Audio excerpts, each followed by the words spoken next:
Thank you for checking out this video for Unit 1. If you haven't already, please make sure to watch the welcome video first before beginning and proceeding through Unit number 1 activities. You begin by reading literature for the pleasure of it, says Ernest Hemingway. He told an interviewer, adding, "Whatever else you find will be the measure of what you brought to the reading." The stories in this class represent a range of great short fiction written by authors from all over the world. I hope you will find them a pleasure to read. We all have different personalities and come from different backgrounds, but we all look forward to being entertained when we turn to a story. What you as an individual bring to the story when you read it closely is what matters most when you study short fiction. Reading stories attentively and imaginatively promises enlightenment, as well as further pleasure, the enjoyment of how the storyteller uses language to create the miracle called a work of art. This way of reading brings us closer to understanding the achievement of the authors in this class. Literature is invention, and storytellers are inventors, whether they appear in the guise of entertainers, teachers, or enchanters. The authors whose stories are collected here are experts at innovation. They delight us most completely when we apprehend the genius of their art by studying how they select the details and shape the patterns of their fiction. But what is a short story? The literary form short story is usually defined as a brief fictional prose narrative, most often involving one unified episode. Early in the 19th century, the American writer Edgar Allan Poe was one of the first to attempt an analysis of the short story's aesthetic properties. He stressed unity of effect as the story's most characteristic feature. Since the flood of events we experience in life is rarely unified, in a sense, all fiction, whether short story or long story or novel, is kind of a lie. Paradoxically, however, the measure of success for all fiction is how true it is to our emotions, how accurately it reflects the life we all live. So for most readers, the basic appeal of storytelling lies in the unity of the narrative pattern, suggesting connections and coherence in experience. When writers go beyond this appeal and ignite our imaginations, they do so by touching us intellectually and emotionally through language. Using the elements of fiction, they enchant us by evoking our thoughts and feelings about the mysteries of human experience. Then we catch a glimpse of what life is like from its reflection in the story. Throughout this class, you'll see at the beginning of each of our units the course objectives. I'd like you to keep reflecting on these as we continue through the classes. This is sort of your guarantee and assurance that this is what we are to accomplish, and this is what English 1150 adheres to. We're going to develop a critical appreciation of short stories.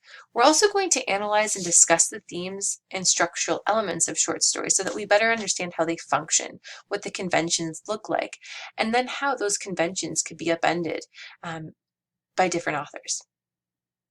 We're also going to recognize the way short stories function as statements about life. They're not created in vacuums, and they don't express ideas that are just simply imaginative, but they speak beyond the realm of the short fiction genre. They speak to us outside of the readings. They speak to us in our everyday life. And how can we see those connections? How can we recognize the writing as something more than a statement of its historical moment, but something that speaks to our emotion as a human in the experiencing life? Here I've included a picture of John Cheever, yes, a white male, probably one of the only few that we're actually going to be reading in this class. I've taken pride in kind of creating and crafting a range of authors from around the country and the world, different ethnicities and a variety of genders and time periods. Each week, you're going to be contributing to a terms and concepts slide deck.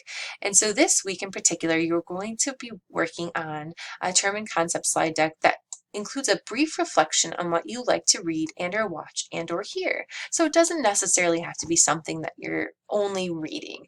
Please feel free to include anything that we should know about you in terms of what you like to engage in terms of media. Maybe it's a podcast, maybe it's a series that you've been watching. I'm just curious to learn a little bit more about your general sort of media experience. Please include one image that relates to your response. And so in order to contribute to this slide deck, you'll simply click on this link. which will open up a Google slide deck that is completely editable. And so this first section, this first unit 1, is on multimedia inventory, is what I'm calling it. And so in this unit 1, all you have to do is to click on student name, please incorporate your own name, and then include a little blip that explains what you've been reading, watching, or listening to lately. It doesn't have to be all three, it can be one or the other. And perhaps why you've chosen it or something that's sort of exciting about what you've been reading. Please also include an accompanying image. Maybe it's from what you've been listening to, or maybe it's just simply related to what you've been listening or reading or watching. Please complete this terms and concepts slide deck by Wednesday of this week. Your second activity this week is sort of my favorite thing to do for this class, is to engage in what is called a collaborative reading activity. And for each week, this will be worth 45 points and require you to complete the reading by Wednesdays, leaving one reply, but then by Friday to include a follow-up to someone else's comments in the document. So throughout this course, you'll be reading short stories closely, effectively, and collaboratively. For this first exercise, please highlight one sentence, word, or phrase that emphasizes the essence of short fiction for John Cheever. Again, this essay that you're reading is called Why I Write Short Stories by John Cheever. And again, just one instance of how a writer talks about this particular genre. In order to read this document, open up the document by clicking here. Again, another Google document. So if you don't already have a Google credential, please make sure that you have one. Either create one or use one that is already in existence. And as you open this document, make sure that you are logged into your Google document. Otherwise, when you leave a comment, it'll exist as anonymous. And I actually want you to have your name or some sort of identifying feature so that I can give you points for completing this activity. And what I want you to do is read through this story very carefully. It's actually an essay, I'm sorry. And read through this essay thinking about how and what Cheever says about the short story, how it functions, what its impact is. In order to create a comment, you simply click on the selection of text that you're responding to, right-click, and click on Comment. And that'll allow you to add whatever information you like. You're also feel free to define terms for your other fellow students if you need to help them out. You're also free to kind of highlight things, make things bold, and otherwise manipulate the text. Just please don't change the actual writing of this essay. So by Wednesday, I'll be looking for your first initial comment, just one comment in this Google document. And by Friday, I'd like you to revisit this document and record one reply to a student's comment. And make sure that reply is sort of cohesive, coherent, and thoughtful. Avoid sort of brief snippets like I agree or yes, in lieu of longer sentence formulated responses. Reading a digital text online is certainly a whole different animal than it is reading a print text. And so if you find that you're distracted or you're having a hard time orienting yourself in a digital text, please feel free to print this out and read it at home. Please also feel free to explore some of the free distraction technologies that exist. For example, in Chrome, there's a particular kind of technology that allows you to block any other websites that you might feel like you want to linger to. And so I can share that with you in a follow-up email, but you can simply Google that, and it's sort of a nice extension in Chrome, and it allows you to sort of set the time limit to about like 30 minutes, or modify your history for searching by blocking certain sites so that you don't feel the pull of that multitasking that is so prevalent in anything that we do online or on a computer. The final assignment for this week, which is very exciting and I always love looking at, is the creation of your Google Site About Me page.